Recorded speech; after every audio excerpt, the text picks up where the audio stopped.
প্রথম ওহির পর নবী সাল্লাল্লাহু আলাইহি ওয়াসাল্লাম কি সাথে সাথে সবাইকে ডেকে বললেন, আমি নবী? না, শুরুটা ছিল সম্পূর্ণ আলাদা। প্রথম ওহির পর প্রায় ৩ বছর ধরে ইসলাম প্রচার হয়েছিল গোপনে, শুধুমাত্র কাছের বিশ্বস্ত মানুষদের মধ্যে।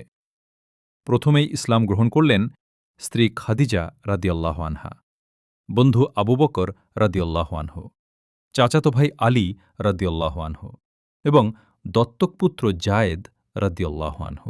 আবু বকর রাদিয়াল্লাহু আনহু তার বন্ধুদের মধ্যে প্রচার শুরু করলেন।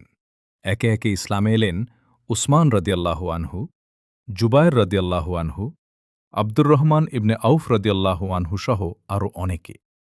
ছোট্ট এই দলটি গোপনে একসাথে নামাজ পড়তেন, কোরআন শিখতেন।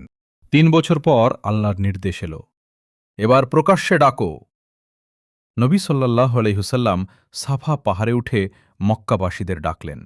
বললেন, যদি আমি বলি শত্রু আসছে, তোমরা কি বিশ্বাস করবে?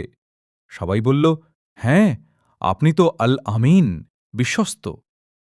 তখন তিনি বললেন, তাহলে জানো, আমি তোমাদের কঠিন শাস্তির আগে সতর্ক করছি। এই ঘোষণার পর শুরু হল কঠিন পরীক্ষা। মক্কার নেতারা ক্ষেপে গেলেন, শুরু হল বিরোধিতা, অত্যাচার। পরের পর্বে জানব সেই অত্যাচারের ভয়াবহ গল্প। ফলো করুন, মিস করবেন না।